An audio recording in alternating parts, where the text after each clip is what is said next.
Thank you very much, Minister Matic, Mr. Jovanovic, dear guests and colleagues.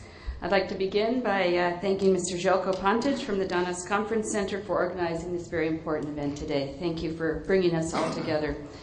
I know that U.S. Embassy officials in the past have spoken at several conferences organized by the Danas Conference Center, so I'm very pleased that I now have the chance to take part in this conference today. Today's theme is of particular interest to me, and I'm very pleased to have the opportunity to share a few thoughts about Serbia's integration into the global economy. I'll focus my remarks today on one issue that, in my mind, is a key indicator of this integration process, and that is membership in the World Trade Organization. On October 8th of this year, I joined Prime Minister Cvetković in a ceremony to announce a new economic growth strategy for Serbia. This strategy, which was drafted by Serbia's leading economists with financial support from the U.S. Embassy, places export-led growth at the very center of Serbia's effort to develop its economy and create jobs. It calls for quadrupling Serbia's exports by 2020, and though a sound but very ambitious goal. If Serbia is to have a realistic chance of attaining this goal, however, it must join, in my view, the World Trade Organization. The WTO is the world's only international organization charged with overseeing the world trading system, the system upon which the economic development and prosperity of all nations depend. Because about 95% of total world trade is conducted by WTO members, membership is vital for any country, and especially a country such as Serbia that seeks to modernize and develop its economy by boosting exports and expanding its trading links to world markets. The WTO is dedicated to liberalizing trade across the globe. Negotiations conducted under the WTO's auspices lower trade barriers and open markets, thereby expanding the volume of world trade and raising prosperity. In terms of trade, the WTO offers economic security for member countries and for individual businesses. The WTO oversees the agreements that establish the fundamental legal framework for conducting international trade and commerce. These agreements are based on two basic obligatory principles, most favored nation and national treatment, that ensure business is conducted between trading partners on a non-discriminatory basis. Under the most favored nation principle, if a WTO member lowers a tariff or opens up a market for one trading partner, it must do the same for every other trading partner, including Serbia. And under the national treatment principle, Serbian goods and services entering the market of another WTO member must be accorded exactly the same treatment as goods and services produced within the borders of that WTO member.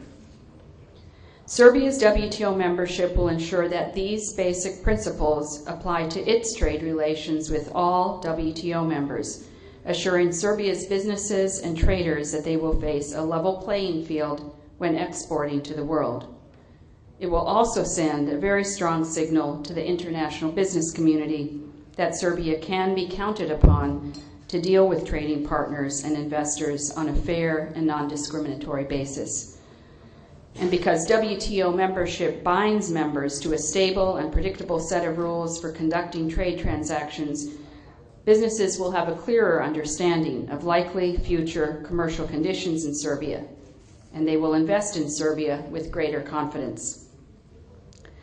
2 months ago, President Tadić told U.S. companies at an investment conference in New York that Serbia welcomes their investments and will do all it can to attract their business. The President's message to prospective investors was certainly welcome. It would have been even more compelling if he had been able to say that Serbia is already a member of the World Trade Organization, because membership in this rules-based institution conveys to businesses a greater sense of certainty, predictability, and confidence. Not only does the WTO promote economic predictability and stability, the organization also provides an important forum where members can advocate for their economic interests. On a day-to-day basis, the WTO provides opportunities for advancing members' interests through its more than 20 standing committees. These groups meet regularly to permit all members to exchange views, work to resolve questions of members' compliance with commitments, and develop initiatives aimed at systemic improvements. WTO membership would give Serbia a voice in these important discussions. To put it simply, WTO members enjoy full access to ever-expanding markets under a stable and predictable set of trading rules, while those countries who do not join are disadvantaged in the global marketplace. Many countries in the region made WTO accession an early priority and are already reaping the benefits. They include Hungary, Croatia, Romania, Bulgaria, and Albania. I therefore strongly believe that a sustained and persistent effort by the Serbian government to complete the WTO accession process has to be made a real priority and a fundamental part of Serbia's national economic strategy. And I'd therefore like to encourage Serbia's leadership to publicly continue to affirm Serbia's commitment to acceding to the WTO at the earliest possible date. We'd also like to see a more vigorous effort undertaken to resolve outstanding issues and a real commitment to provide the Serbian WTO negotiating team the political support and resources it needs to finish its important work. Our Washington-based negotiators and technical and legal experts are ready to help and work closely with the Serbian negotiating team in any way they can. But there is still much work that remains to be done. Serbia needs to make progress in two parallel sets of negotiations. The first with the multilateral working party dedicated to Serbia's WTO applications, and the second with individual WTO members who wish to negotiate bilaterally with Serbia on specific market access commitments. The 9th meeting of the Working Party for Serbia's WTO accession was held just a month ago on October 20th in Geneva. In the multilateral negotiations, Serbia must still bring some of its laws and practices into harmony with WTO rules. In some cases, Serbia's existing laws or practices need to be clarified.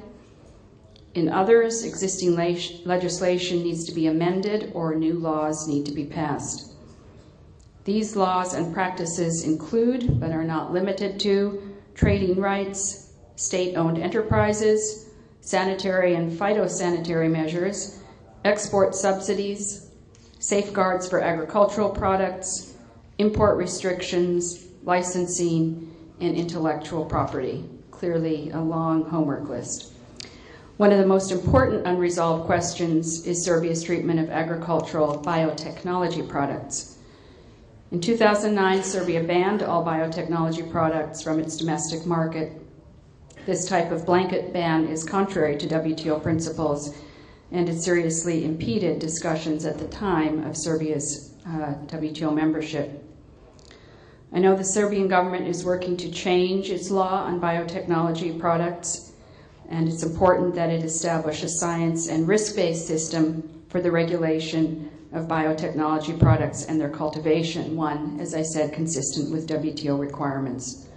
So in a positive step, Serbia recently provided Working Party members, including the United States, with a new draft biotechnology law that we hope will address members' concerns. The United States and other WTO members will now wait to see how Serbia will replace its current law with one that conforms to WTO rules. In a similar vein, before Serbia can accede to the WTO, it must adopt new legislation regulating the production and distribution of optical discs used in making DVDs, CDs, and computer software. So I want to congratulate Serbia on recently completing a draft optical disc law, which will be circulated to WTO members for questions and comments. Also, Serbia needs to adopt amendments to the company law that will extend legal protection to undisclosed information. For example, confidential product information disclosed to government agencies to secure marketing approvals. As I mentioned, in parallel with Serbia's ongoing multilateral negotiations on the WTO, Serbia is negotiating bilaterally with several countries, including the United States, on market access commitments including in industrial goods, agricultural goods, and services. We understand that Serbia is making good progress in many of these negotiations, which are still ongoing with the United States, the European Union, China, and Ukraine, among others. The results of all of these negotiations will eventually be incorporated into Serbia's final WTO accession package. I'd like to stress that the groundwork, all of the hard work going into preparations for Serbia's WTO membership will help Serbia tremendously in preparing for the complex negotiations for joining the European Union as well. Much of the new legislation that Serbia must adopt before joining the WTO must also conform to EU requirements. And while WTO membership is not strictly a legal prerequisite for Serbia's accession to the EU, each EU member country, as well as the EU itself, is also a member of the WTO. So in closing, I'd just like to reiterate that Serbia's economic future, in our view, very much depends upon continuing to pursue and obtain WTO membership. It's extremely important to the future development of Serbia's economy and the prosperity of its citizens.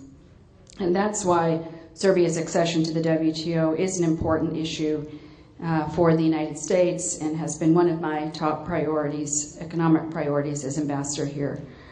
I am personally committed to doing everything I can to encourage and accelerate and support Serbia's WTO membership.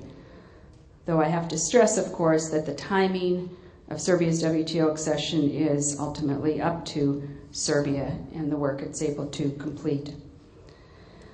For our part, the United States government has taken a constructive and positive approach to multilateral discussions, and we've conducted very productive bilateral discussions with Serbian officials, and we remain prepared to continue to engage intensively in those bilateral discussions. We've provided Serbia with a great deal of technical assistance to prepare for membership, and will continue to do so. And though negotiations occur primarily in Geneva, on this set of issues. In my meetings with senior Serbian officials, I continue to encourage progress on a number of unresolved issues to help move the talks forward. So these are all indications, as I said, of how seriously the United States and I personally take this issue and how committed we are to seeing it through to successful completion. So to those of you who represent the private sector, I hope you will urge your contacts in the government to continue to make this a real priority. I hope you'll tell them that your future of your companies, Serbia's economic future more broadly, very much depends on the success achieved in resolving the outstanding issues and completing the important work of WTO accession. So thank you once again for your patience and for this great opportunity to speak to you today on this subject, and I hope very much that you will all have a successful and enjoyable conference. Thank you.